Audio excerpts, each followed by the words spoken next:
Bonjour à tous, bienvenue à ce webinaire qui est dédié au stage d'immersion pour les professionnels. Je me présente, je m'appelle Stéphanie Alain, je suis agent de liaison pour la périnatalité, la petite enfance et le développement précoce au sein du réseau Réalisme en province de Liège. Avant de commencer, je vous propose de vous présenter mes collègues qui sont présents aujourd'hui et qui vont pouvoir intervenir tout au long de ce webinaire. Par facilité, je vais dire leur prénom et les laisser se présenter, ce sera plus facile. Je commence avec Laure. Bonjour à tous, Laure Raymond, donc je travaille pour le programme de consultation et liaison intersectorielle au sein de le réseau santé mentale pour le Hainaut. Georges. Voilà, bonjour, je suis Georges van der Straten, donc je suis retraité. Ma carrière, je l'ai faite chez Trampoline, donc à la communauté thérapeutique pour toxicomanes Trampoline. Et alors j'ai mis en place un système, un réseau européen d'échange de savoir qui s'appelle E7. Et c'est dans ce cadre-là que je collabore avec CLI pour les échanges de savoir entre les professionnels du secteur jeunesse en Belgique. Merci. Sarah. Bonjour à tous, je m'appelle Sarah Bertrand et je suis agent de liaison pour la communication du réseau Archipel qui est dans le Brabant wallon. Clémence. Bonjour tout le monde, donc moi c'est Clémence Pierret, je suis la chargée de projet pour le réseau Mathilda qui est le réseau de la province du Luxembourg. Jérôme. Bonjour. Bonjour. Je suis Jérôme Petit, je travaille au réseau Santé Kirikou qui est en province de Namur. Jessica. Bonjour, donc moi je suis Jessica Lefebvre, la collègue de Jérôme au réseau Santé Kirikou comme chargée de communication et en partie aussi sur la consultation et liaison intersectorielle. Ségolène. Bonjour, je suis Ségolène Lardinois, je suis agent de liaison pour le réseau Réalisme, donc le réseau de la province de Liège. Et Camille. Bonjour, moi c'est Camille Van de Crène, je suis agent de liaison pour Réalisme, donc le réseau de la province de Liège, sur la thématique des familles fragilisées, entre autres.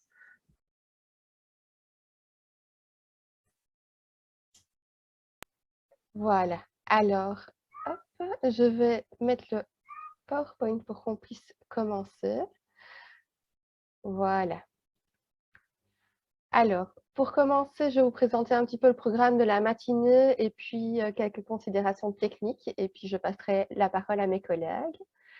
Donc, aujourd'hui, eh bien, il y a ce petit accueil. Ensuite, l'introduction et l'historique du projet par Laure Raymond. Les enjeux du programme de consultation de liaison intersectorielle par Jérôme Petit. La présentation du site web www.immersion018.be par Sarah et Clémence. Un point sur les immersions longues E7 avec Georges. Une partie questions-réponses où on vous laissera la parole et la clôture de la matinée.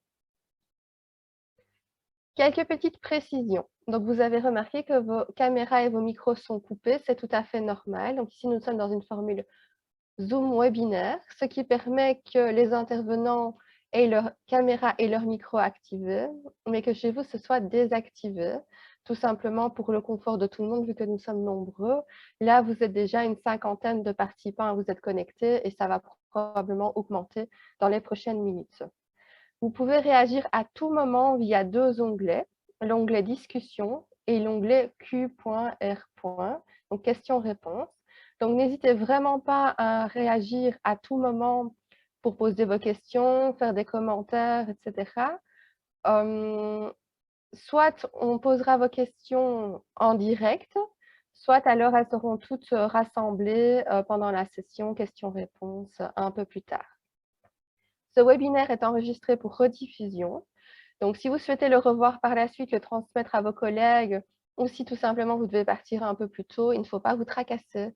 Vous aurez accès à l'enregistrement par la suite, qui sera envoyé à tous les participants et qui sera disponible sur les différentes plateformes des réseaux, donc les pages Facebook, les sites web et notamment le site web Immersion 018.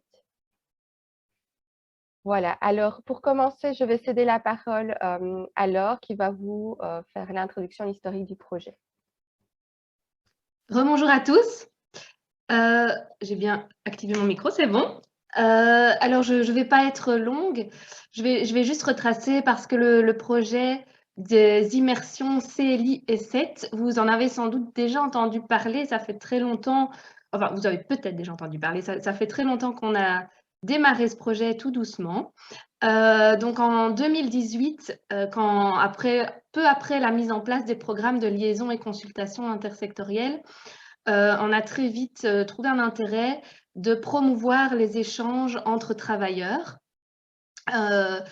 sur le territoire belge. Donc, l'idée était de pouvoir se rencontrer et profiter des bonnes pratiques que l'on peut voir chez les autres et des expériences que l'on peut voir chez les autres professionnels, autres institutions, pour enrichir sa propre pratique en tant que professionnel. Et donc, c'est là que nous avons commencer à regarder ce qu'il existait déjà, notamment en Wallonie, pour faire ce type d'immersion dans d'autres lieux de travail. Alors, au niveau local, il existe des projets tels que Vie Mon Job, où il y avait des échanges de travailleurs également au sein de certaines institutions comme l'aide à la jeunesse. Mais ce n'était pas une pratique généralisée, c'est des pratiques qui sont toujours d'actualité d'ailleurs, mais qui restent très locales. Et nous, on avait l'ambition de travailler au moins au niveau de la province et puis par la suite au niveau au moins de la Wallonie. Ensuite, on a pris connaissance de l'existence de l'ASBL E7. On a rencontré Georges qui vous expliquera plus en détail comment cela fonctionne tout à l'heure. Mais cette ASBL proposait une formule plus longue et plus formative d'échange de travailleurs. Alors, je dis échange de travailleurs, on parlera aussi par la suite de stages. Ce ne sont pas des stages au sens des stages d'étudiants, donc on ne concerne pas ici les hautes écoles, les universités, etc. On parle bien de stages pour les travailleurs en poste. Et donc, à travers, ces stages se déroulaient donc au sein de la SBL E7 à travers une méthode particulière, la méthode E7, qui permettait d'avoir des stages formalisés avec la prise en compte des objectifs individuels de la personne, une évaluation, etc. Et tout ça se faisait via une plateforme qui permettait de gérer le dossier de stage. Donc, on a trouvé cette formule très intéressante et avec les échanges avec Georges, on s'est dit que ce serait bien de pouvoir collaborer pour mettre ça en place au niveau de la Belgique. Puisque l'ASBL 7 travaillait principalement avec des stages au niveau européen. Enfin, des échanges de travailleurs en Europe, donc pas spécialement au niveau local belge. Donc, concrètement, quand on a démarré cette collaboration, c'était la première fois qu'on faisait des stages d'immersion en Belgique, mais de façon aussi formalisée, avec un dossier de stage, un retour, un aspect évaluation qui peut être important parce que ça permet de prendre du recul après avoir réalisé le stage ou une formation, avoir un temps qui est prévu pour se poser et essayer de se rappeler qu'est-ce qu'on a vu, qu'est-ce qui peut être applicable dans mon institution, ça permet plus facilement de mettre en place des choses à la suite d'une formation ou d'un stage, et d'être donc plus proactif ensuite. La deuxième chose, c'est qu'on offrait une possibilité d'immersion à la fois intrasectorielle, donc au sein de son secteur, aller voir comment d'autres travaillent dans le même secteur que nous, mais aussi intersectorielle, puisque l'idée est de permettre de découvrir des pratiques dans un secteur qui n'est pas forcément le nôtre, mais qui peut concerner notre travail. Exemple, un enseignant qui travaille avec des jeunes, qui est confronté aux problématiques de ces jeunes tous les jours, puisque c'est un lieu de vie important, l'école, et qui s'interroge sur comment travailler des questions autour de la santé mentale, pourrait profiter de l'expérience de quelqu'un qui travaille dans le secteur de la santé mentale, par exemple. Troisièmement, la possibilité de faire des immersions au sein de sa propre province, l'institution d'à côté, mais également depuis une collaboration plus large au sein de la Wallonie et Bruxelles. Bruxelles et la Flandre, ce sera via un autre partenariat, mais donc pour le moment, on concerne la Wallonie. merci, pardon Stéphanie, j'allais essayer de le faire. Donc voilà, l'objectif de ces échanges de travailleurs ou stages d'immersion, c'est de permettre de mieux connaître son réseau, le réseau local ou le réseau parfois un peu plus large au sein de la province ou dans la province à côté. C'est de permettre de développer des connaissances sur une thématique en particulier. Donc, si on s'intéresse au décrochage scolaire et qu'un projet a été développé dans une institution autour de ça, eh ben, on peut aller en immersion dans cette institution pour découvrir le projet, s'en inspirer, si on souhaite mettre ça en place aussi dans son institution. Donc là, on est vraiment, on a un souhait de thématique particulier et on veut développer une expertise dans cette thématique. Découvrir des projets innovants, des nouvelles pratiques qui sont partageables pour tous. S'interroger aussi sur les représentations qu'on a de certains professionnels avec qui on collabore. Parfois, on ne comprend pas très bien les secteurs avec lesquels on collabore. Donc, avoir une immersion au sein d'institutions avec lesquelles on travaille, ça permet de mieux comprendre le travail de ses collaborateurs et donc de mieux collaborer ensuite. Développer aussi des nouvelles connaissances, aller au sein de l'institution, c'est rencontrer son réseau. Et quand on a des contacts face-to-face ou en visio actuellement, ça nous permet de mieux connaître les personnes et ensuite de pouvoir plus facilement se tourner vers elles quand on est dans le besoin. Et enfin, c'est favoriser la continuité des soins, puisque quand on se connaît mieux, les relais sont aussi plus faciles par la suite. Donc, très concrètement, suite à la rencontre avec Georges de l'ESBL E7, on a développé une plateforme spécifique CLI E7 pour ces échanges de travailleurs en Wallonie. Ça a pris un certain temps. Ensuite, on a fait une phase de test avec quelques stagiaires, donc travailleurs stagiaires qui ont joué le jeu jouer le jeu et en même temps profiter de cette expérience. Ils avaient un objectif d'apprentissage, ils sont allés en immersion dans d'autres institutions et ils sont revenus avec leurs commentaires sur cette expérience.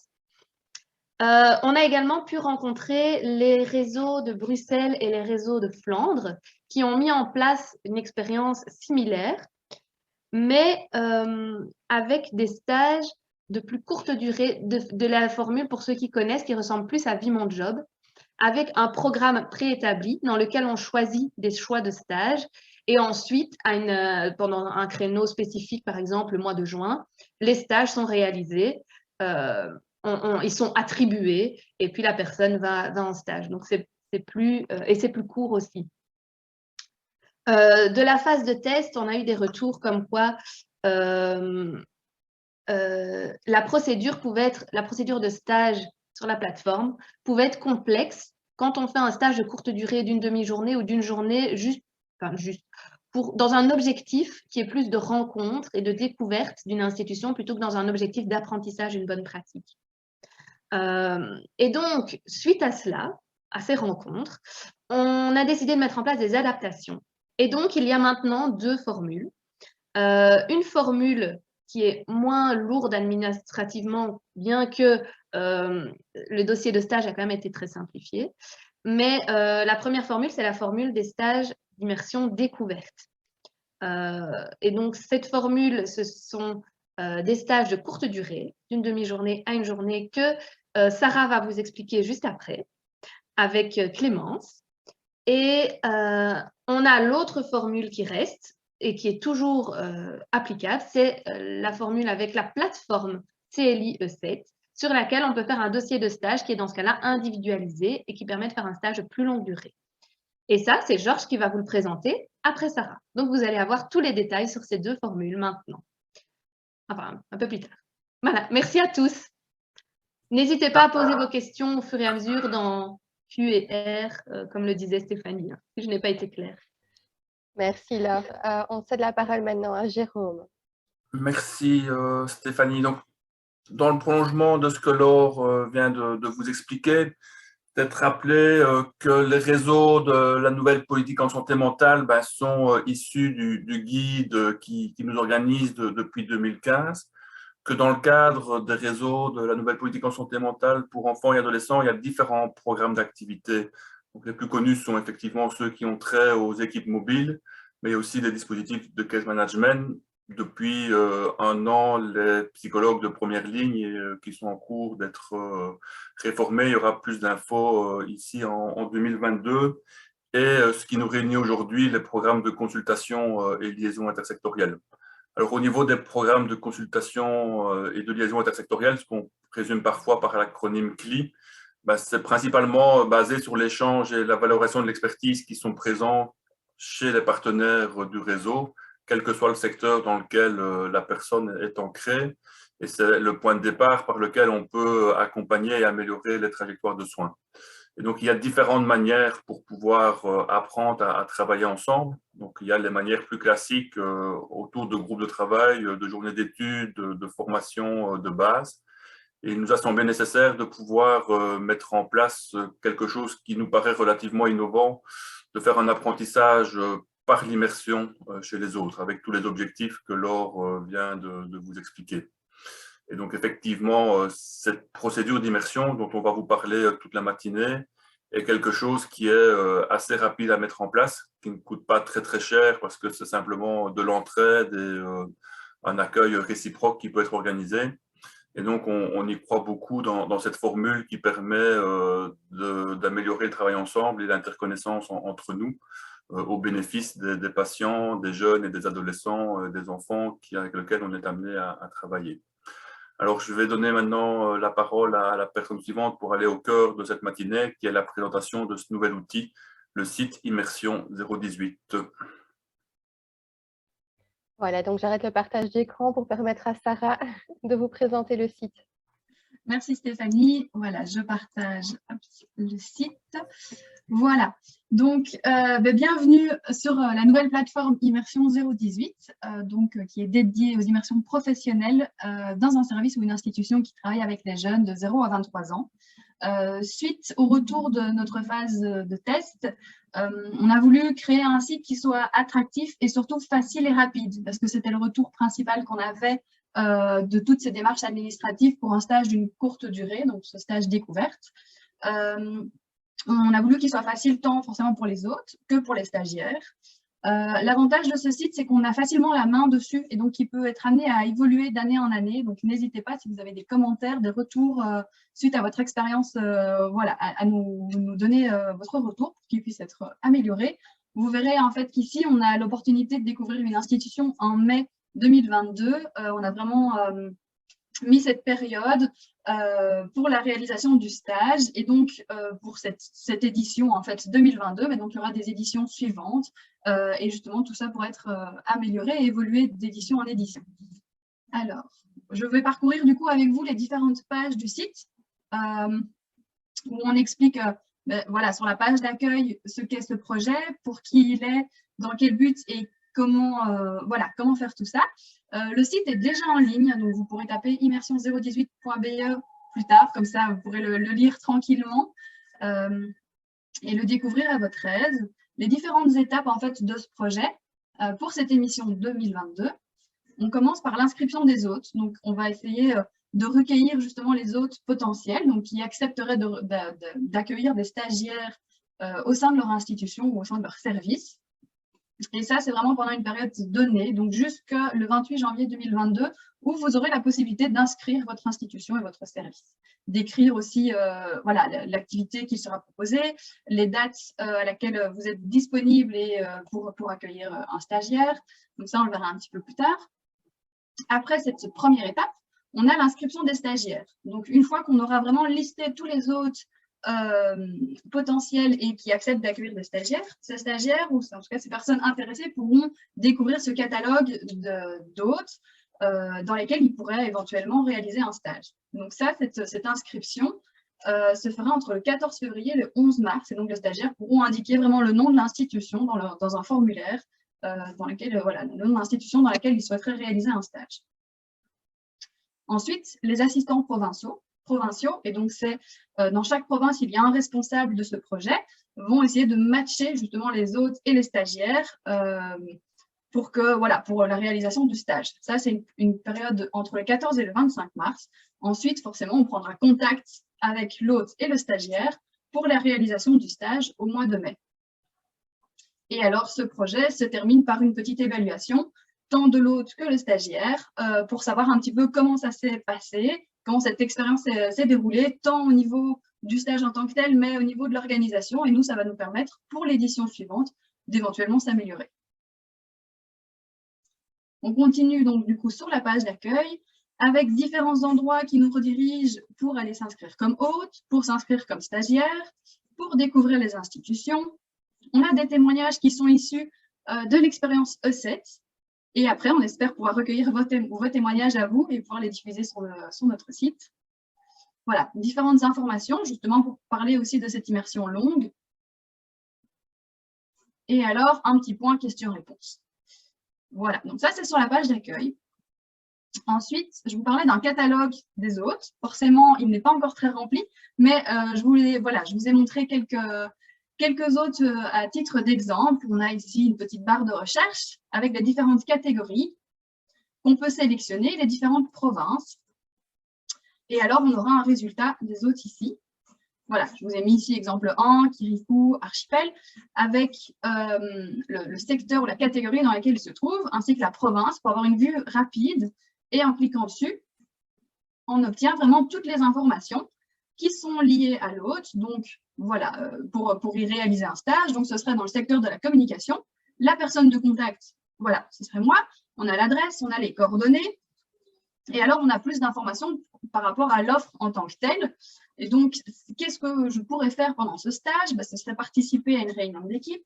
Cette immersion aura lieu pendant une demi-journée ou une journée, les horaires et les disponibilités. Voilà. Et la localisation aussi pour savoir un petit peu où ça se trouve dans notre grand pays. Voilà. Donc ça, c'est un petit peu la fiche des hôtes que du coup, vous serez amené à compléter via en fait un formulaire si vous souhaitez participer comme hôte et accueillir. Voilà, on a ici un formulaire à compléter. Donc forcément, il y a un petit peu d'informations parce que forcément, il faut que le stagiaire puisse savoir dans quelle institution il souhaite aller. Donc, on a besoin d'informations sur vous. Voilà. Et alors, ici, c'est plus pour l'immersion découverte en tant que stagiaire. Donc, si je souhaite participer à cette immersion, une fois que j'ai parcouru le catalogue des hôtes, je me dis, tiens, j'aimerais bien faire un stage dans tel et tel endroit. Je remplis mes coordonnées, ici, mes objectifs pour que nous, on puisse vraiment bien vous diriger vers tel et tel hôte. Et alors, vous avez 3 choix d'hôtes. Un petit point important aussi, c'est que si vous inscrivez, si vous souhaitez participer à un stage, sachez qu'il y a une priorité dans le choix qui sera donnée aux personnes qui acceptent d'accueillir aussi des stagiaires chez eux. Donc, une priorité sera donnée aux hôtes. On continue le site avec un point sur les immersions longues où en fait, on est redirigé vers la plateforme CLI E7.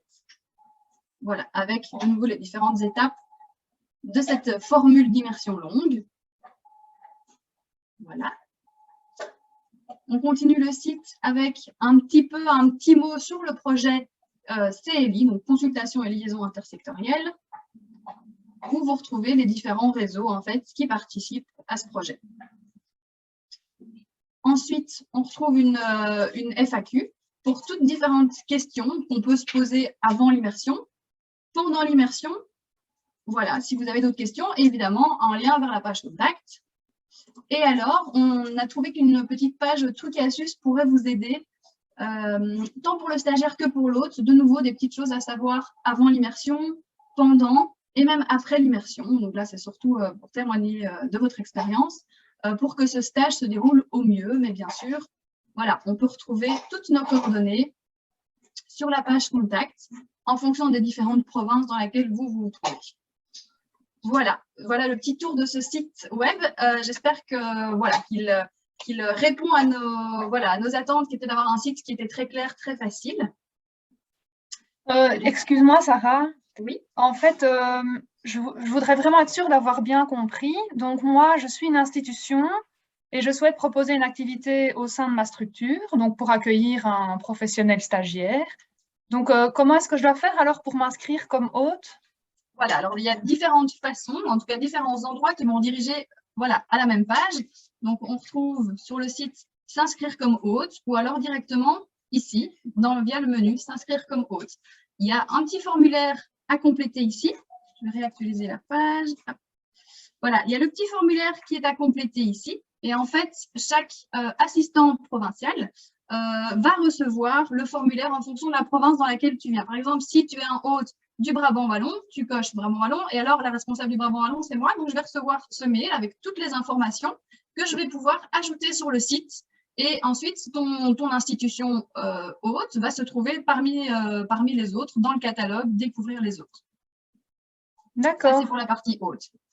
Et donc, à l'inverse, alors si je suis un professionnel et que je souhaite découvrir une institution, pour savoir les stages qui existent, où est-ce que je dois aller? Voilà, donc de nouveau, il y a différents endroits, mais via le menu, tu peux découvrir les autres, choisir un petit peu, voilà, un petit peu filtrer ta recherche si tu le souhaites, ou alors il y a le catalogue complet qui va s'afficher ici. Tu peux les parcourir un à un, et voilà, s'il y a 3 autres qui te plaisent et dans lesquels tu te verrais bien réaliser un stage, tu peux aller dans l'onglet « Immersion découverte », remplir tes coordonnées pour que l'assistant provincial puisse te recontacter et réaliser ce matching avec l'un de tes 3 choix voilà, concernant le stage que tu souhaites réaliser. Et si j'ai envie de voir du pays, je peux aller dans une autre province? Oui, évidemment, il n'y a aucun problème. Le but, c'est vraiment de pouvoir découvrir un maximum de choses et pouvoir répondre à tes objectifs, que ce soit dans ta province ou dans une autre province. Et je voyais donc que je pouvais faire 3 choix en fonction des endroits où j'ai envie de faire un stage. Est-ce que je suis assurée d'avoir une proposition après qui corresponde à un de mes 3 choix? Alors forcément, nous, on va tout faire pour. C'est pour ça qu'on te demande quand même de remplir un petit peu tes objectifs. Maintenant, voilà, on fonctionne un petit peu le premier inscrit, premier servi. Mais comme je l'expliquais, il y a quand même une priorité qui est donnée justement pour donner envie aux gens de participer, c'est de s'inscrire comme hôte. Et donc, si ton institution est également en hôte pour accueillir un stagiaire, tu seras prioritaire pour réaliser un stage dans une autre institution. D'accord. Et qu'est-ce que je vais pouvoir découvrir exactement comme activité pendant mon immersion? Alors, pour en être sûr, donc tu peux retourner dans le catalogue des hôtes. Hop, cliquer sur un hôte au hasard, enfin en tout cas là, dans ce cas-ci, c'est au hasard, il y en a un qui t'intéresse, c'est dans une catégorie ou une province où tu te dis, bah, tiens, je pourrais le faire, ça m'intéresse. Hop, tu as les coordonnées liées à l'institution, mais ici, tu as vraiment la description de l'offre en tant que telle, et donc ici, l'hôte aura préalablement communiqué les activités qui te seront proposées. Et donc, dans ce cas-ci, tu pourras soit participer à une réunion d'équipe, participer à une activité formative, mais il y a aussi d'autres choix. Et donc là, au moins, tu seras vraiment sûr de l'activité que tu vas réaliser et qui répondra vraiment à tes attentes et tes objectifs. Ok, voilà. super. J'espère avoir répondu à tes questions, Clémence. Oui, merci. Je vous invite, si vous avez d'autres questions, à parcourir la page FAQ. Mais sinon, voilà, dans la page Contact, vous aurez vraiment les coordonnées de chaque assistant provincial. Et donc, il ne faut pas hésiter à nous contacter et à poser toutes vos questions. Alors, justement, oui, voilà, je vois qu'on commence à avoir quelques questions dans le chat. On ne va pas pouvoir toutes les poser maintenant, mais je pense que Ségolène, tu pourrais poser peut-être les premières questions et puis le reste, ce sera dans la partie questions-réponses. Voilà. Alors, ici, dans la discussion, une question de Valérie Robin qui nous dit 0,18 puis des services jusqu'à 23 ans, qui demande en gros si la limite est à 18 ou à 23 ans. Donc, la limite est bien de 0 à 23 ans. On a gardé ce nom Immersion 018 pour être en lien avec le site fédéral Psy 018. Mais bien sûr, voilà, ça respecte la nouvelle politique qui va de 0 à 23 ans. Et donc, l'idée, c'est bien d'être aussi attentif à cette transition vers l'âge adulte pour ne pas cliver d'un côté les réseaux enfants-ados, de l'autre côté les réseaux adultes, mais de veiller à cette transition entre les deux, d'où le 0-23. Alors, deuxième question de Marc Grandry. Qui est de chez nous, la Ferme du Soleil. L'hôte peut-il ne privilégier qu'une des deux possibilités d'immersion. C'est-à-dire, par exemple, ben voilà, moi je suis OK, mais je ne veux que des immersions courtes ou inversement, je préfère n'avoir que des longues. Oui, tout à fait. Alors, il suffira simplement de cocher ou pas cocher, en fait. Voilà, ici. Donc, je suis susceptible d'accepter un stagiaire pour une immersion longue. Voilà, si vous ne cochez pas, eh ben, voilà, votre institution n'acceptera que des stagiaires pour une immersion découverte, donc une immersion d'une demi-journée ou d'une journée. Merci. Et troisième question, et puis on s'arrêtera là pour le moment. Question de Bernard Brasseur. Y a-t-il un retour du stagiaire vers l'institution hôte après le stage? C'est-à-dire ce qui a été découvert, les étonnements, les questionnements, etc. Je ne sais pas qui souhaite répondre à cette question. Sinon, voilà, il y a une évaluation qui est prévue. Voilà, maintenant, on mise beaucoup, comme c'est des immersions de courte durée, à ne pas faire trop d'étapes et d'administration, etc. Donc, on compte beaucoup sur un dialogue, en fait, entre le stagiaire et l'hôte lors du stage. Maintenant, l'évaluation qui est prévue à la fin ne va pas forcément être en lien direct avec entre les deux parties, le stagiaire et l'hôte. Maintenant, en effet, s'il y a des informations importantes qui sont à transmettre à l'hôte, nous, on en tiendra compte, en tout cas pour l'édition suivante. Et je vais compléter, Sarah. Donc, il y a sur le site une petite catégorie trucs et astuces pour réussir son stage d'immersion. Et dans ces trucs et astuces, on recommande vraiment qu'il puisse y avoir un dialogue tout au long du stage, depuis la préparation jusqu'à la clôture du stage, entre l'hôte et le stagiaire. Et donc, n'hésitez vraiment pas à préparer cette rencontre entre l'hôte et le stagiaire, même en dehors de l'aide qu'on peut vous apporter.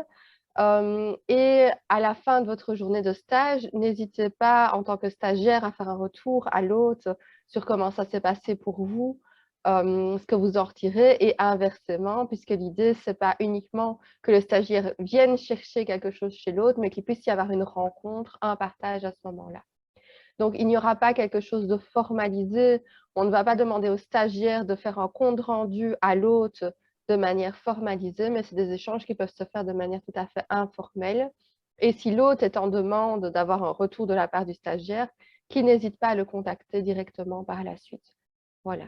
Nous, on est là pour assurer un soutien pour que ça se passe au mieux et que cette rencontre puisse avoir lieu. Maintenant, il y a tout le travail que vous pouvez faire en dehors de notre présence aussi par rapport à ça.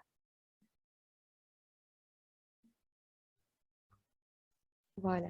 Je vois qu'il y a d'autres questions qui sont arrivées entre-temps. Je vous propose qu'on continue le PowerPoint et qu'on donne les dernières explications parce que vous allez sûrement avoir des réponses à vos questions à ce moment-là. Et puis, de toute façon, on arrivera très rapidement à la partie questions-réponses où on lira toutes vos questions. Donc, n'hésitez pas à continuer à alimenter l'onglet discussion et l'onglet questions-réponses. Voilà. Parfait. Merci, Sarah. J'allais monter justement.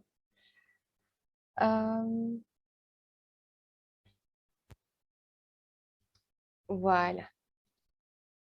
Donc, ici, on vous a remis un petit peu les différentes étapes pour les stages d'immersion découverte, donc les immersions courtes. Jusqu'au 28 janvier, vous pouvez poser votre candidature pour devenir hôte, on vous inscrira. Ensuite, en tant que stagiaire, vous pouvez faire vos choix et puis nous, on va attribuer les stages selon les critères que Sarah vous a présentés. Le stage sera réalisé pendant le mois de mai en fonction des disponibilités de l'hôte et du stagiaire. Et enfin, il y aura l'évaluation pendant le mois de juin. Je cède maintenant la parole à Georges qui va parler des immersions longues. Merci Stéphanie. Voilà, donc l'histoire du réseau E7, elle a commencé en 2006. Donc on a construit au niveau de tout ce qui est secteur addiction, un réseau européen d'échange de stages. Et on a fait voyager depuis 2006 plus de 1200 personnes de différents pays d'Europe vers d'autres pays d'Europe. Et donc, pour cela, nous avons eu l'aide de l'Union européenne pour vraiment mettre au point une méthode bien structurée, une méthode pédagogique pour que ces stages soient efficaces. Et alors, nous avons rencontré après ça le groupe CLI qui nous a dit, mais est-ce qu'on peut adapter ça à la Wallonie? Et donc, on a dit, oui, on peut le faire, mais alors on va simplifier, il n'y a pas de problème ni de logement, ni de problème de langue, etc. On va simplifier la méthode et on a adapté ça pour le réseau CLI. Et donc, les différences par rapport aux stages courts, c'est vrai, c'est de 2 jours à 5 jours, la durée des stages. Il y a un petit carnet de stages pour préparer cela. Alors, quand on parle de préparation, c'est en particulier quels sont les objectifs personnels de chaque stagiaire. Donc, au fond, ça démarre de quelles sont les questions que vous vous posez, quels sont les obstacles auxquels vous vous heurtez dans votre lieu de travail. Et c'est à partir de là qu'on va chercher un autre qui dit « j'ai les compétences, j'ai l'expérience par rapport à ces questions-là ». Une autre particularité des stages longs, c'est que ça peut se faire tout au long de l'année, du 1er janvier au 31 décembre. Donc les dates sont à convenir entre le stagiaire et l'hôte. Et simplement, le stagiaire est accompagné par l'assistant provincial pour voir qu'il n'y ait pas de soucis dans les différentes étapes du stage.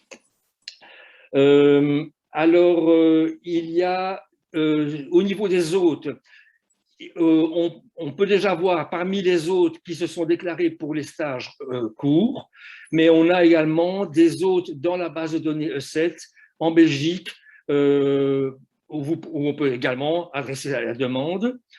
Si jamais ça vous intéresse, il y a également moyen de faire des demandes à l'Union européenne pour aller voir à l'étranger, en France ou ailleurs, des gens qui ont des pratiques qui vous intéressent.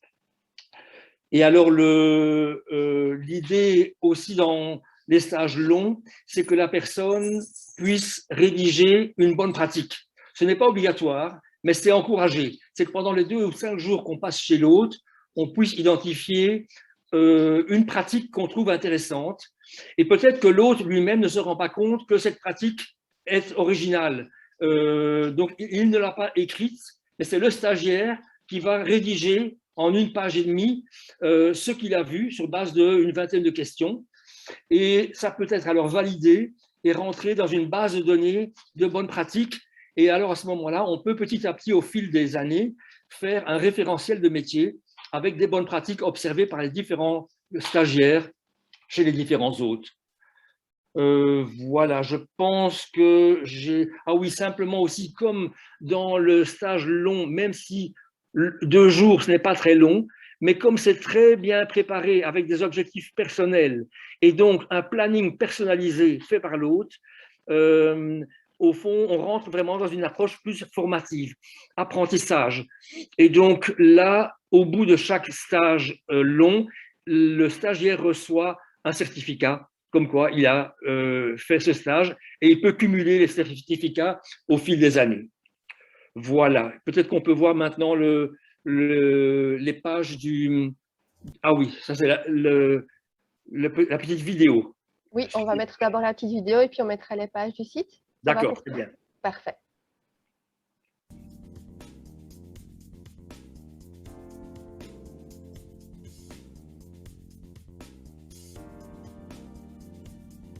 CLI E7 signifie consultation et liaison intersectorielle, compagnonnage européen en éducation.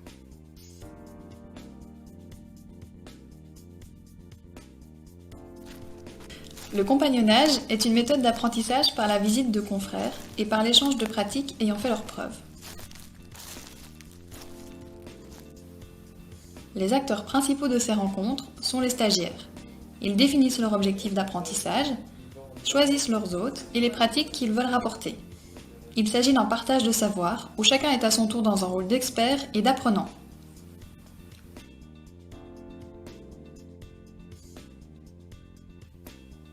Soins spécialisés en santé mentale, protection et aide à la jeunesse, handicap et double diagnostic. École, petite enfance, participation des usagers, parentalité fragilisée, assuétude. Dans chaque province, des apprenants de divers secteurs professionnels peuvent se rencontrer pour des échanges intra-provinciaux ou interprovinciaux.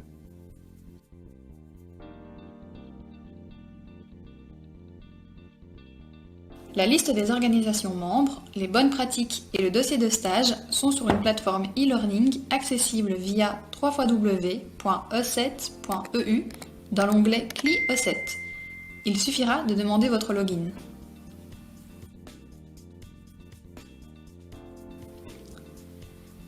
On peut faire un stage unique pour découvrir une institution, ou un stage pour rédiger une bonne pratique, ou encore plusieurs stages successifs chez différents hôtes, ou enfin transférer une bonne pratique sur son lieu de travail. E7 est une méthode favorisant l'échange de travailleurs, développée par un réseau international initialement lié au secteur des addictions, puis aux autres métiers de l'humain et aux autres secteurs, la jeunesse, le travail social, la psychiatrie, etc. Prenant appui sur cette méthode d'apprentissage, la consultation et liaison intersectorielle CLI a développé un projet d'échange entre travailleurs inter- et intra-provinces en Belgique francophone dans le champ de la santé mentale des jeunes.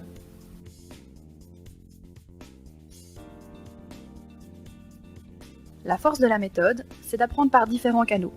Rencontres avec la direction, échanges avec des confrères, participation à des réunions, visites des lieux, échanges avec des usagers, échanges informels, observation d'activités, débriefing et rapports de stage. Il ressort d'une étude menée par l'Université de Gand que 87% des stagiaires ont atteint leur objectif d'apprentissage, que 86% ont des perspectives d'impact sur leur lieu de travail et que 92% trouvent le rapport coût-bénéfice positif. 3 ans plus tard, 90% disent que cela a eu un impact sur leur façon de penser et de parler et 85% sur leur façon de travailler.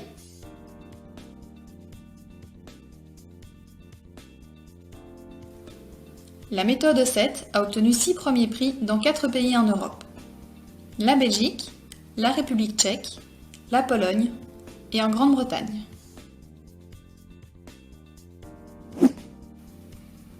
Vous souhaitez réaliser un stage de courte durée? Il existe la possibilité de découvrir une organisation le temps d'une demi-journée ou d'une journée maximum. Pour cela, rendez-vous directement sur le site www.immersion0-18.be. Une initiative des réseaux wallons en santé mentale pour enfants et adolescents, avec le soutien de la nouvelle politique en santé mentale pour enfants et adolescents.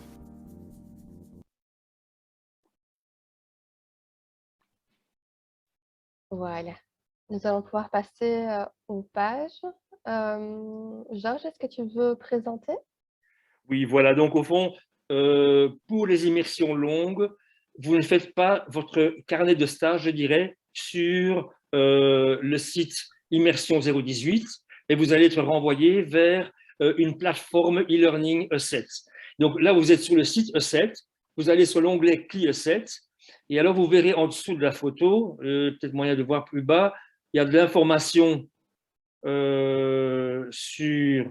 ce que c'est CLI E7. Peut-être tu peux aller voir directement sur la plateforme pour voir les différentes pages. Voilà. Donc ici, on est sur la plateforme CLI E7. Et donc, vous voyez une nouvelle plateforme pour le projet E7 CLI. Vous prenez votre login donc pour la connexion. Et quand vous avez votre login, vous avez accès à la page. Voilà. Voilà. Ici, vous avez donc les adresses mail des différents réseaux CLI, donc les assistants provinciaux qui vont vous accompagner. Et un peu plus bas, vous allez voir, voilà, c'est la base de données avec les institutions hôtes. Et là, il y en a pour le moment beaucoup au niveau européen et au niveau belge, il y en a, je crois, une vingtaine ou une trentaine au niveau belge. Cette base de données s'enrichit régulièrement avec des nouveaux accords de partenariat. Il y a également une base de données des bonnes pratiques. Et là aussi, beaucoup de ces bonnes pratiques sont au niveau européen et on va, avec CLI E7, augmenter les bonnes pratiques trouvées dans les provinces belges. Et plus bas, vous avez alors mon profil. Donc, il est bon que votre hôte sache qui vous êtes, quels sont vos objectifs, pour qu'on puisse faire le bon matching entre vous-même et votre hôte. Et à ce moment-là, on fait l'accord de stage, l'évaluation, les idées fortes.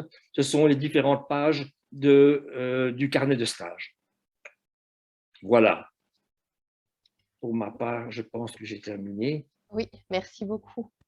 Voilà, donc on a présenté les deux formules stage immersion découverte, stage immersion un peu plus longue, formule E7.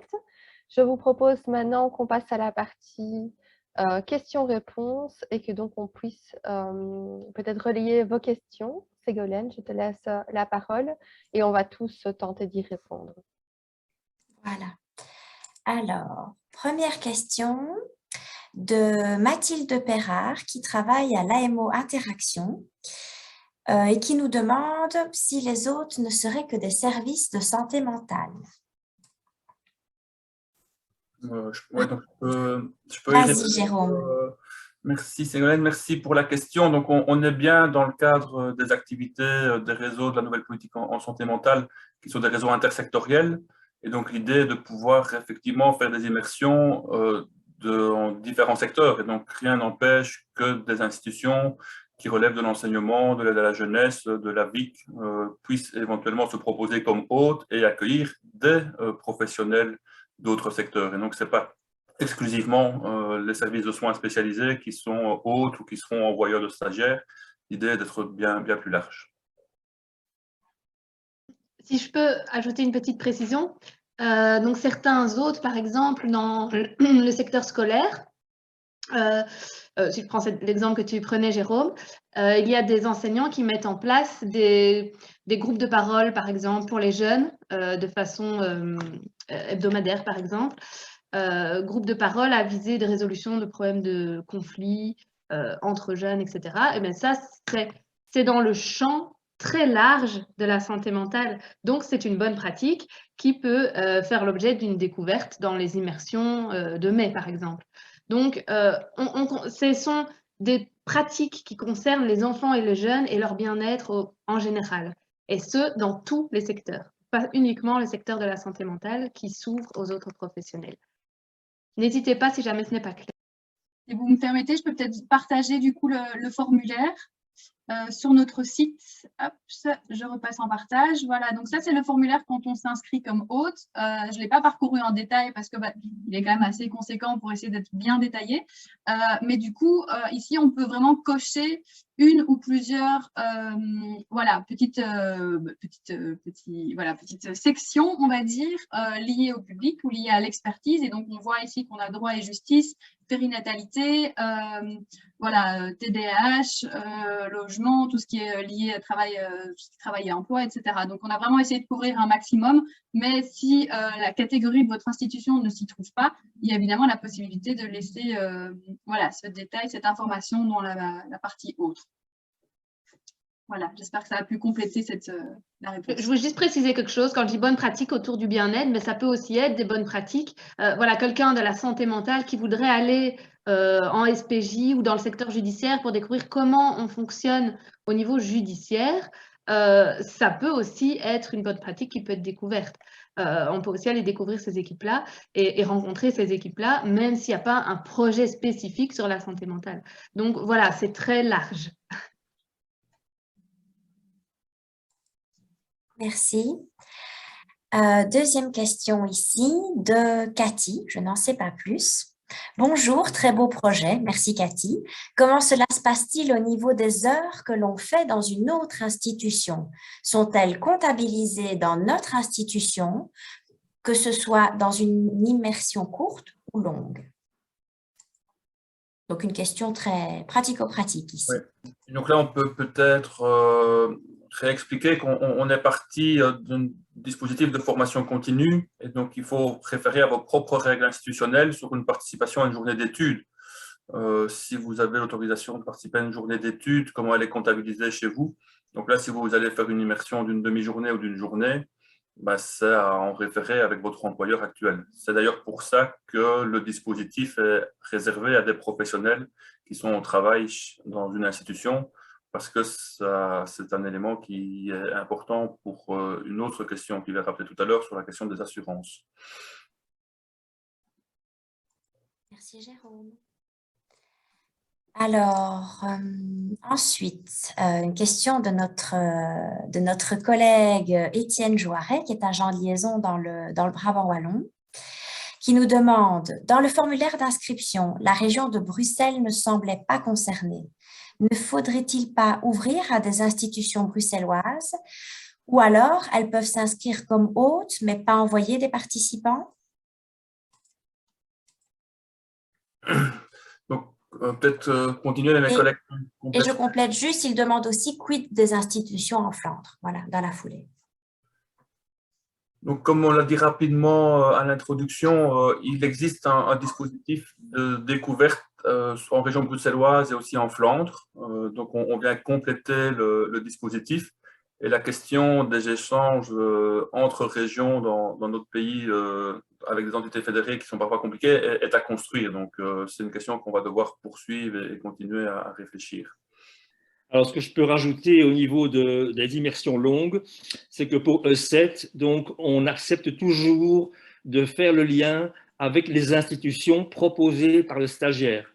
Donc, si le stagiaire ou le professionnel dit « mais moi, j'aimerais rencontrer une institution en Wallonie, à Bruxelles ou en Flandre qui n'est pas dans la liste actuelle proposée », pas de problème, l'assistant provincial pour l'immersion longue pourra prendre contact avec cette institution en demandant « êtes-vous prêt à accueillir quelqu'un pendant 2 jours sur tel et tel thème ?» Donc, ça élargit la possibilité des échanges. Ok, merci Georges aussi pour ces précisions. Je passe à la question suivante qui est de Madame Céline Deur, qui travaille chez nous, en province de Liège, dans les équipes mobiles chez Mobiléa, qui s'inquiète du secret professionnel. Qu'est-ce qui est prévu, pensez à ce sujet? Si nous nous proposons en hôte, comment s'assurer qu'il n'y ait pas de dossier croisé, dit-elle entre guillemets? On peut peut-être répondre à cette question en repartageant l'écran et en allant voir dans la FAQ parce que c'est un point auquel on a pensé. Et donc, hop, je vous réemmène avec moi sur le site, dans la partie FAQ. Voilà. Et alors, donc c'est plutôt une question thématique pendant l'immersion. Et en effet, voilà, qu'en est-il du secret professionnel? Voici ce qui avait été du coup pensé entre nous. La responsabilité des informations auxquelles le stagiaire a accès incombe toujours à l'organisation hôte. L'organisation hôte doit en tenir compte à l'avance afin que, le cas échéant, certaines informations superflues dans le cadre de l'échange concernant l'usager puissent être protégées. Le stagiaire s'engage à ne divulguer aucune information sensible, comme des données liées au patient, échangées lors de son immersion. Dans des cas particuliers, l'hôte et le stagiaire sont invités à en discuter préalablement pour envisager des modalités contractuelles supplémentaires le cas échéant. Donc voilà, donc de nouveau, on mise vraiment sur une communication claire entre l'hôte et le stagiaire, mais rien n'empêche d'envisager certaines modalités contractuelles selon les circonstances.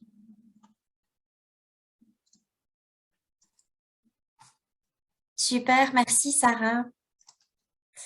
Alors, question suivante de Laetitia Chorito. J'espère avoir bien prononcé, sinon veuillez m'excuser. Comment cela se passe-t-il au niveau de l'assurance à l'accueil du stagiaire? Là aussi, nous sommes dans une question très pratico-pratique, mais pas des moindres. Elle est importante. Voilà, je continue du coup parce qu'on reste sur cette page-là de la FAQ du site parce que c'est aussi un point auquel on a pensé et qu'on a intitulé « Que se passe-t-il si pendant la journée de mon stage, il m'arrive un quelconque accident ?» Voici la réponse. Donc, le stagiaire reste assuré auprès de son propre employeur pendant l'échange. En cas d'accident ou autre, l'organisme d'accueil et où le stagiaire s'engage à informer l'employeur effectif dans les plus brefs délais. Voilà. Donc, en effet, le stagiaire, c'est un stage, mais il reste toujours assuré auprès de son propre employeur. C'est comme, en fait, c'est vraiment le principe des formations. Donc, quand un employé part en formation, il est couvert par son employeur pour ses déplacements, etc. en formation. S'il arrive quelque chose en formation, il est couvert par son employeur. Donc là, c'est pareil, c'est l'employeur qui reste garant de cette assurance.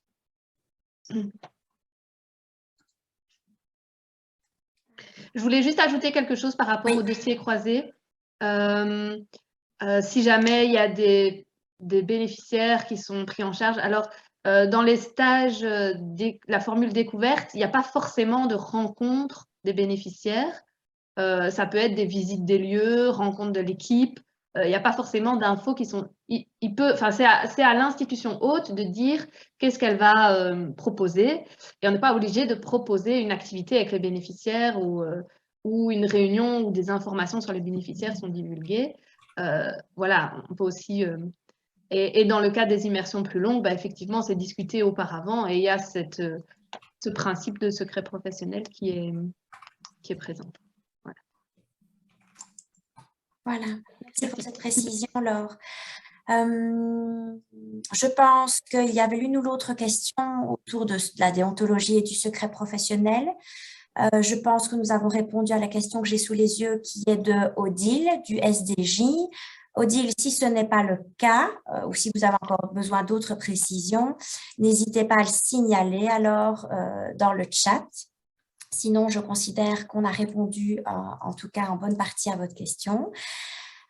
Question de Cécile Boel à présent.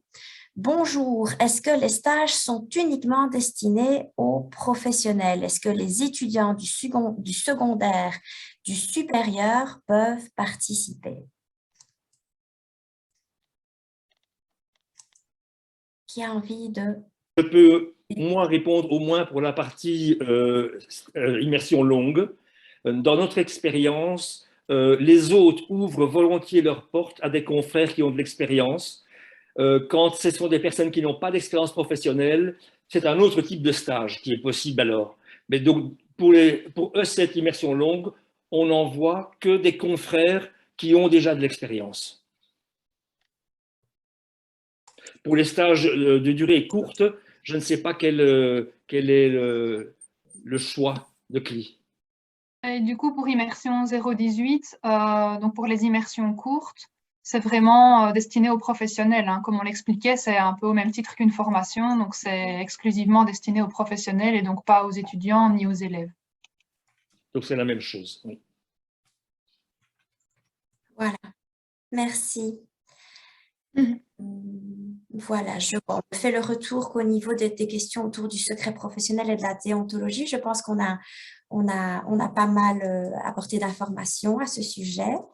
Alors, autre question, je pense que c'était d'Étienne Joiret aussi, celle-ci.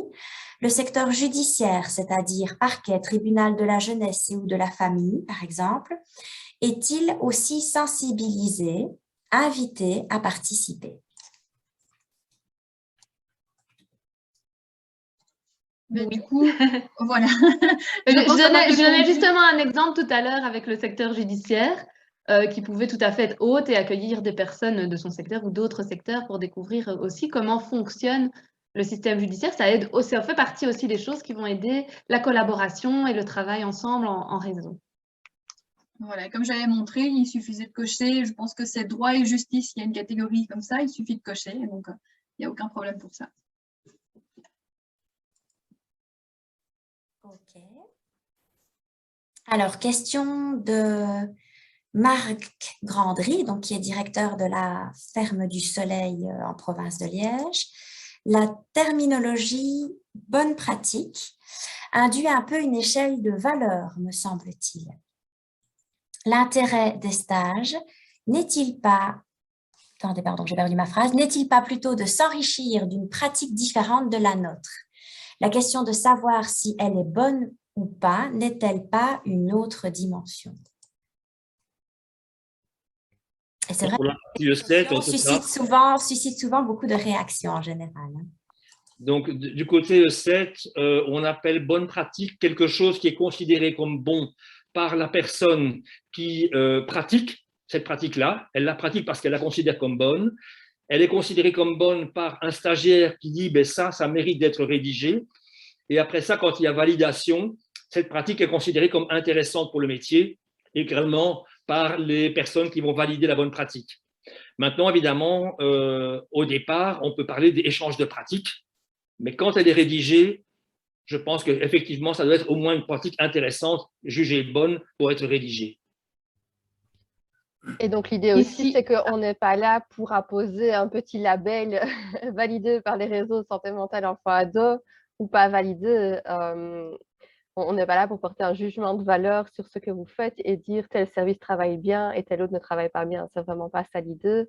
Bonne pratique, c'est vraiment l'idée de mettre en avant quelque chose qui apporte de la plus-value, soit pour l'autre qui pratique cette bonne pratique, soit pour le stagiaire, effectivement, comme vient d'expliquer Georges. La bonne pratique, en fait, c'est une pratique intéressante. Voilà. Est-ce que quelqu'un a envie d'ajouter quelque chose par rapport à cette question, cette réflexion autour de la notion de bonne pratique? OK. Nous avons également Mélanie Procureur du CEF Le Galion, qui a toujours quelques difficultés à saisir le profil des stagiaires. C'est quoi le profil d'un stagiaire, en fait? On peut imaginer toute une série de profils différents, hein. Imaginons, je suis psychologue dans un service de santé mentale et je me questionne sur ce que font, je ne sais pas moi, les PEPS dans une consultation ONE. Et donc, je décide d'aller en stage dans une consultation ONE pour voir comment ça se passe et échanger par rapport à ça. Je suis assistante sociale dans un CPAS. Je suis confrontée à pas mal d'adolescents en décrochage scolaire que je vois arriver avec leurs parents ou des parents qui sont complètement démunis par rapport à ça. Et je me questionne sur, tiens, c'est quoi un service d'accrochage scolaire? Et donc, je vais décider d'aller faire une immersion courte peut-être dans un service d'accrochage scolaire pour découvrir un petit peu ce que c'est, comment ça fonctionne et est-ce que ça pourrait aider les jeunes que je vois dans un autre cadre, par exemple. Voilà, on peut imaginer vraiment toute une série de choses. Je ne sais pas si les collègues ont d'autres exemples peut-être pour illustrer. Si je peux me permettre, Stéphanie, ils sont très bien tes exemples. Pour résumer, les stagiaires, ce sont tous les professionnels en activité, engagés quelque part, qui travaillent avec des enfants et des jeunes, de 0 à 23 ans. Voilà, donc ça peut être des stagiaires qui ont ce profil-là, quel que soit leur secteur d'activité. Voilà, et c'est pour ça qu'on demande de préciser, quand on fait une demande pour un stage, que ce soit formule découverte ou plus précisément dans la formule longue, les objectifs, pourquoi on veut aller en stage. Voilà, pour qu'on vérifie que ça corresponde quand même au projet. Exemple, un enseignant ne va pas venir en stage via le projet immersion pour apprendre une procédure novatrice en termes d'apprentissage de l'alphabet chez les enfants de 6 à 8 ans. Parce que l'apprentissage de l'alphabet, c'est un peu trop éloigné du secteur de la santé mentale et du bien-être chez les jeunes. Voilà.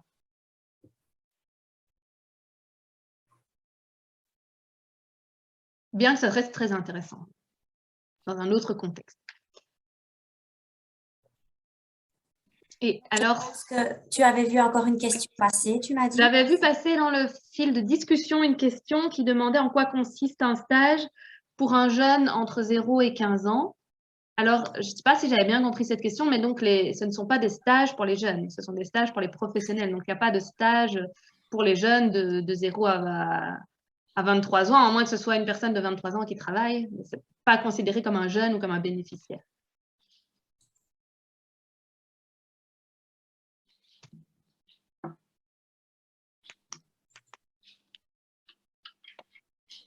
Alors, je vois qu'il y a encore une dernière question. N'hésitez pas, si vous en avez d'autres, on a encore quelques minutes. Donc de Virginie de la hémoglobuline qui demande: est-ce que parmi les services, les centres de demandeurs d'asile, MENA, sont également des endroits de stage que vous avez invités?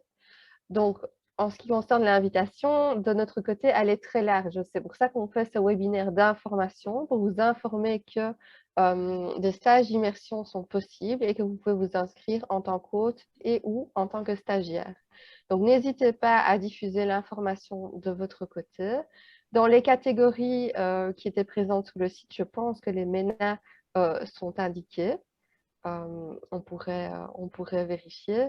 Et donc, oui, en théorie, il serait possible d'aller vérifier, enfin, d'aller en stage quelque part à la rencontre de MENA. Voilà. Je vois encore une nouvelle question, à nouveau de Marc Grandry de la Ferme du Soleil. L'hôte a-t-il la possibilité de formuler différentes offres en fonction de la formation du stagiaire? Par exemple, l'offre pour une logopède n'est pas nécessairement la même que l'offre pour un psychologue.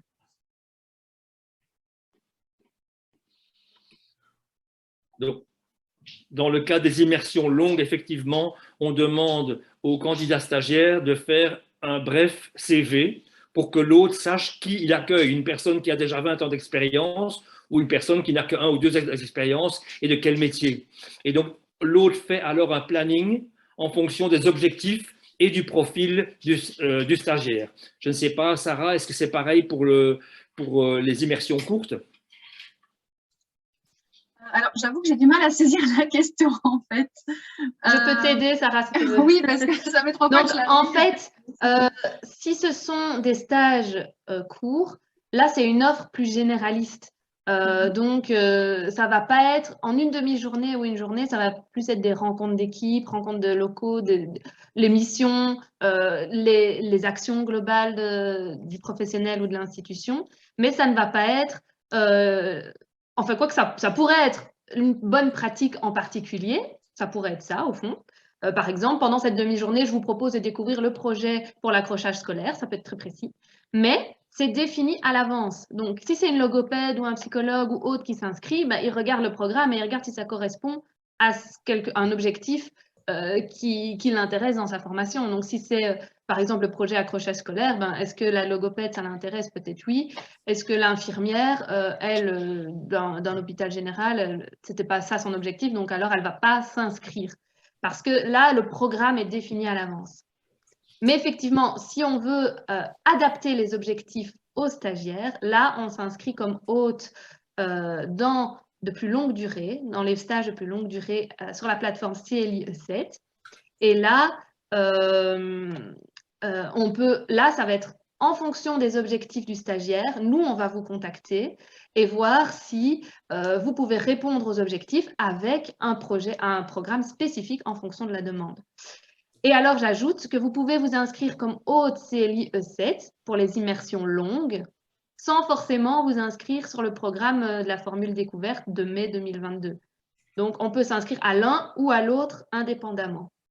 Et si vous vous inscrivez comme hôte sur la plateforme CLIE7 pour les immersions longues, vous aurez toujours un droit de regard. Donc, nous, on vous enverra, tiens, tel professionnel stagiaire pourrait bénéficier de votre expertise. Est-ce que vous acceptez de le recevoir, oui ou non? Donc, vous aurez toujours un droit de regard où vous pourrez dire, moi, je suis inscrit comme hôte, mais écoutez, cette année, ça ne va pas être possible de recevoir.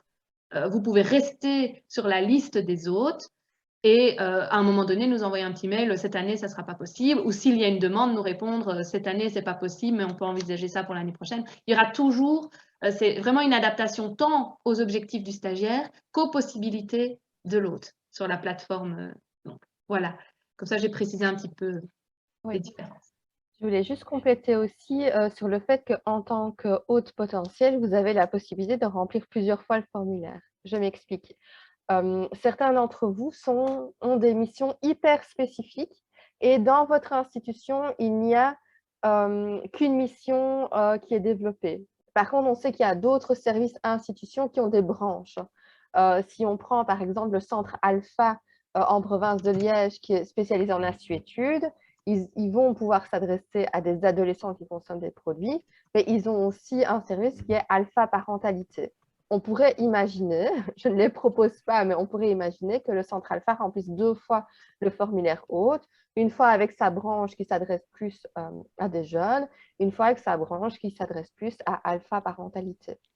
Si on prend des grosses structures comme les hôpitaux aussi, on peut imaginer qu'un service de pédiatrie va remplir le formulaire, que le service de maternité va en faire de même, que l'unité de pédopsychiatrie va remplir encore un 3e formulaire. Donc, il y a vraiment la possibilité aussi, quand vous complétez le formulaire, d'être plus précis. Et si votre équipe propose différentes choses, de remplir plusieurs fois le formulaire.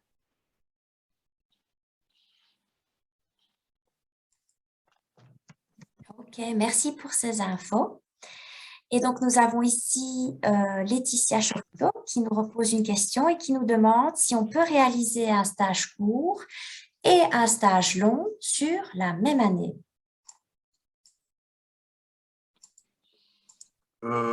Éventuellement répondre. Donc, on renvoie à son institution d'origine, à son employeur et à sa politique de formation interne. S'il y a possibilité au sein de votre institution de faire plusieurs stages immersion sur une même année, nous, on n'y voit pas d'inconvénient et on veillera à essayer de l'organiser. Mais voilà, donc on renvoie à l'employeur juridique, à l'employeur de la personne. Voilà, effectivement, je pense qu'en interne, il n'y a pas de souci que quelqu'un fasse un stage d'une journée au mois de mai et un autre stage de 2 jours au mois de septembre ou en décembre. Il n'y a pas de problème. Ok, super. Petite question ici de Mathilde Perrard qui travaille en AMO et qui demande, elle propose un exemple concret, je pense, pour voir si elle a bien saisi. Cela pourrait être, par exemple, un travailleur qui travaille avec des jeunes qui se questionnent sur le RIS, je ne sais pas ce que c'est, au CPAS. Donc voilà, elle prend un exemple et elle dit « car nous travaillons la prise d'autonomie avec des jeunes ». Donc, est-ce que ça pourrait être, par exemple, un travailleur qui bosse avec des jeunes qui se questionnent sur le RIS au CPAS, mais ne sachant pas ce qu'est le RIS, je ne sais pas si quelqu'un… Revenu d'insertion sociale, je crois. Ah, voilà, ok, merci. Moi, les abréviations, ça fait 4, donc voilà. Est-ce que ça pourrait être, par exemple, ça? Ou pas? Donc, si j'ai bien compris la question, Oui.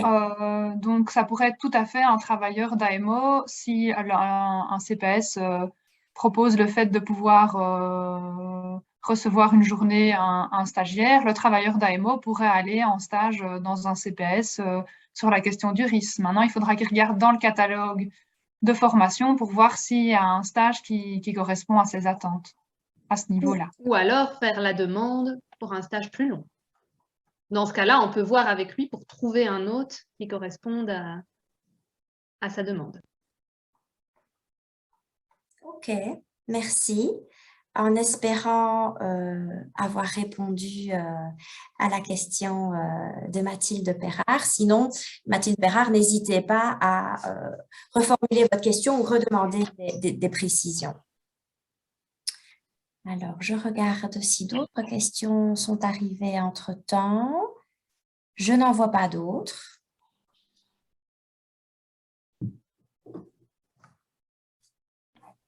Non, je ne vois pas de nouvelles questions. N'hésitez pas, c'est le moment, c'est l'instant et il n'y a jamais de mauvaises questions.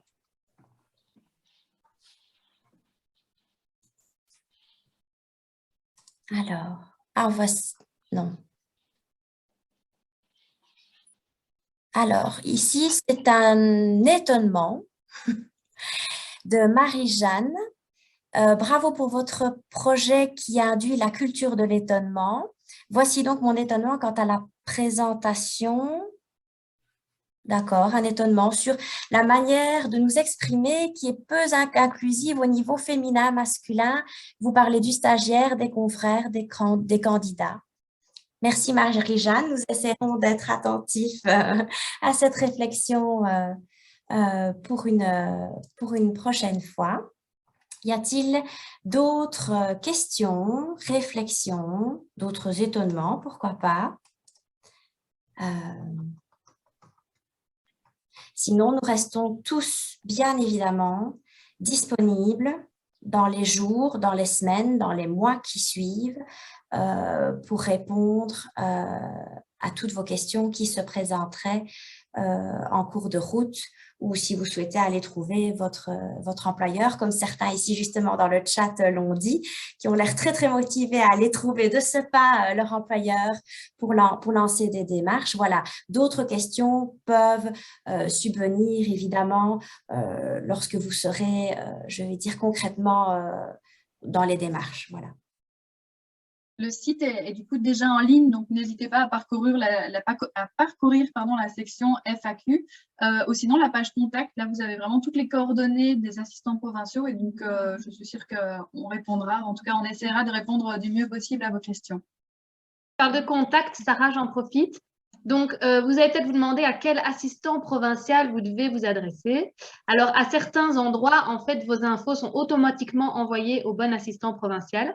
Donc, que vous soyez stagiaire ou hôte, votre assistant provincial, ou que vous souhaitiez faire votre stage, votre assistant provincial est celui de la province dans laquelle vous travaillez. Donc, vous êtes employé dans une institution du Hainaut et vous voulez faire un stage à Liège, votre assistant sera l'assistant provincial du Hainaut. Et si vous êtes une institution haute de Liège et que vous voulez bien recevoir des stagiaires de toute la Wallonie, votre assistant qui vous aiguillera sera quand même toujours l'assistant provincial de la province de Liège. Voilà.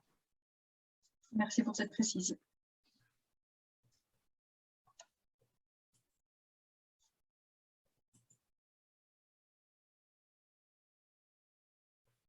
Donc, s'il n'y a plus de questions, il me revient le plaisir de pouvoir clôturer ce webinaire ce matin, de vous remercier toutes et tous pour votre intérêt par rapport à cette nouvelle opportunité de formation en Wallonie.